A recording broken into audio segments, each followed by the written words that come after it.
In 1942, deep inside wartime Europe, a decision was made in silence. It did not appear in newspapers. It did not reach the front lines. It moved quietly through intelligence offices and sealed rooms. And its consequences unfolded far from public view. By 1942, Europe was no longer fighting a war of movement alone. It was fighting a war of information. Intelligence had become as valuable as fuel, steel, or manpower. Every intercepted message, every coded transmission, every rumor carried across borders could alter the direction of entire campaigns. Governments knew this. Intelligence agencies expanded rapidly. New departments were created. Old ones were granted unprecedented authority. But speed came at a cost. Across occupied and contested Europe, networks of informants were operating under extreme pressure. Some were trained professionals. Others were civilians pulled into secrecy by circumstance. They reported troop movements, supply routes, political shifts, and local resistance activity. These reports flowed upward through a complex system of handlers, analysts, and commanders.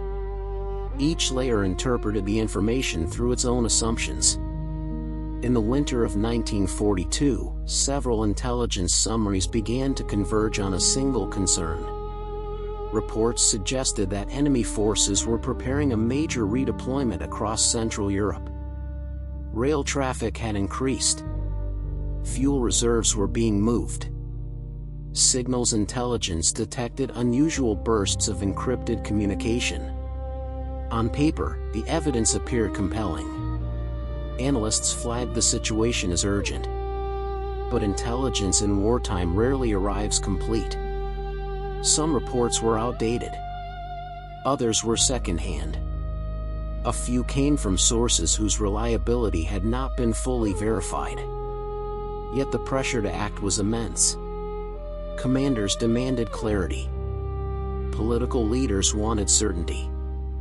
The intelligence apparatus, still evolving and often fragmented, struggled to provide it. Internal disagreements surfaced almost immediately. Field officers questioned the timing of the reported movements. Signal analysts warned that encrypted traffic could be deceptive by design.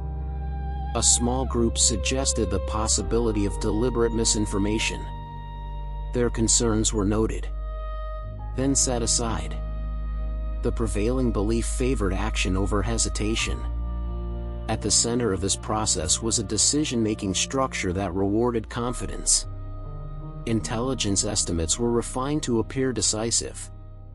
Ambiguities were minimized. Doubts were softened. The final assessment described the threat as imminent and significant. It reached high command with language that left little room for delay. Orders followed. Resources were reallocated. Units were repositioned. Covert operations were authorized to exploit what was believed to be a critical vulnerability.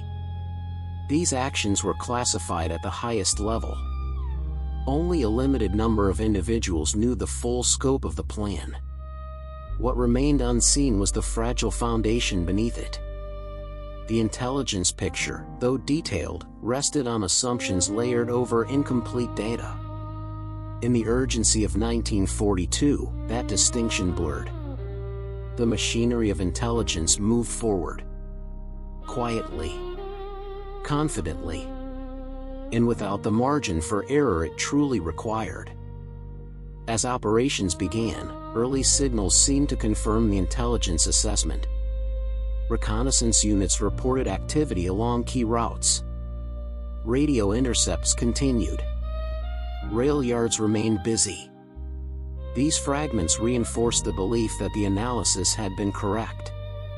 Confidence grew within command circles. Adjustments were made to expand the scope of the operation.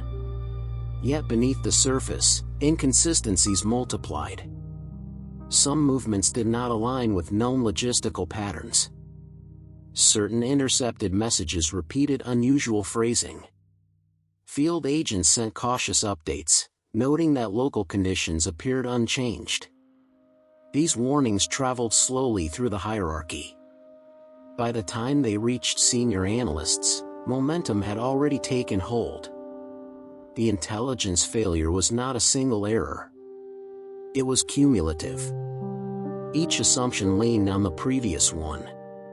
Each decision narrowed the range of acceptable interpretation. Analysts began interpreting new information through the lens of what they already believed to be true. Contradictory data was explained away. Supporting data was emphasized.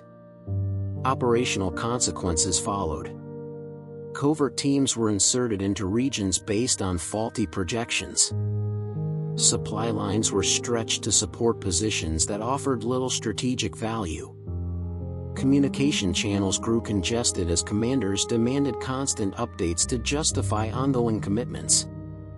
Every request increased pressure on intelligence officers to provide reassurance. At the same time, the opposing side adapted. Whether by coincidence or deliberate counterintelligence, enemy movements shifted just enough to avoid direct engagement. Empty targets were observed. Expected concentrations failed to materialize. Losses began to occur without clear gains. These incidents were recorded as operational friction rather than systemic failure. Inside intelligence offices, doubts intensified. Junior analysts compared timelines. Discrepancies became harder to ignore. A revised assessment was quietly drafted. It suggested that the original interpretation may have been influenced by confirmation bias and incomplete source evaluation. The document circulated briefly, then stalled. Admitting error carried consequences. Careers were at stake. So was institutional credibility. In wartime, uncertainty was seen as weakness. The revised assessment was archived rather than acted upon. Official reports continued to describe the operation as necessary and justified.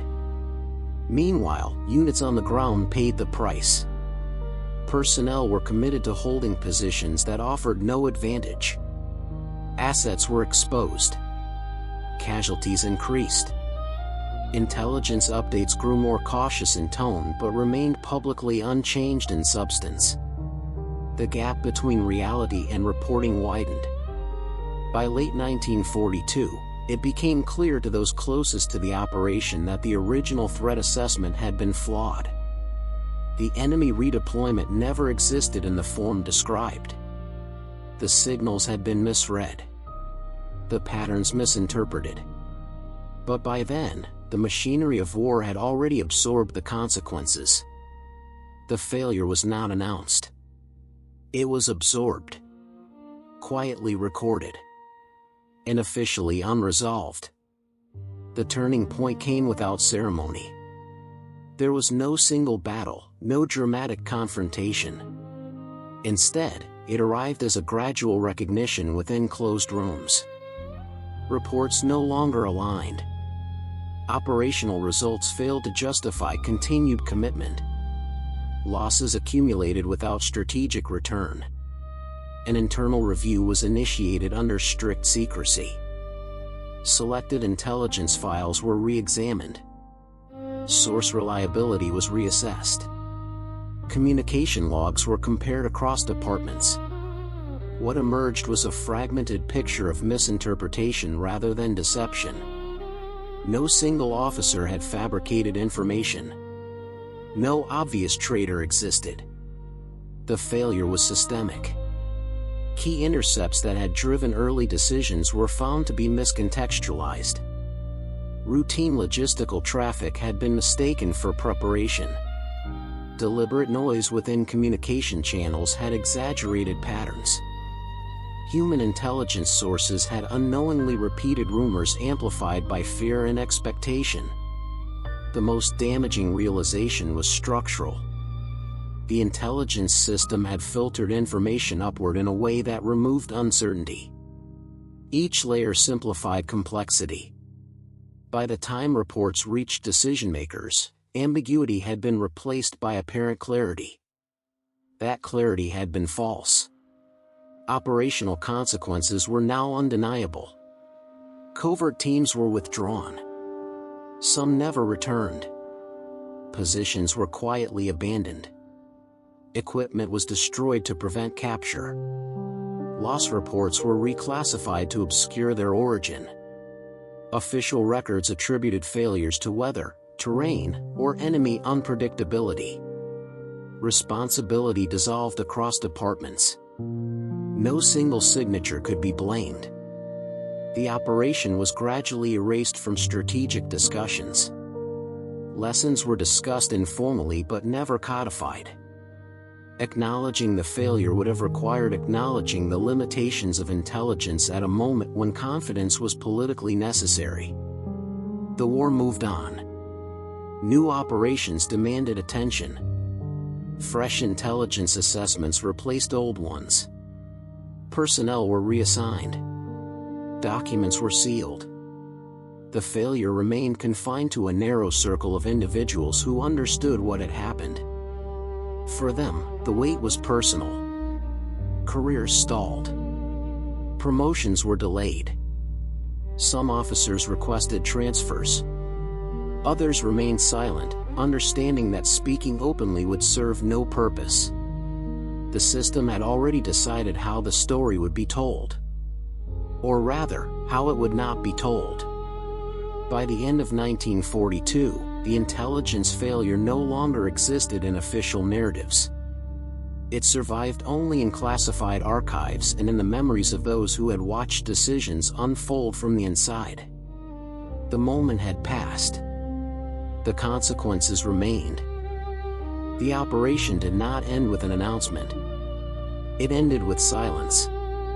Reports were shortened, then reclassified, then stopped entirely. Names were removed from documents. Unit numbers were changed. Dates were left intentionally vague. Some personnel were reassigned without explanation. Others vanished from official records. Their roles reduced to footnotes, or erased completely. Meetings that once demanded urgency no longer appeared on schedules.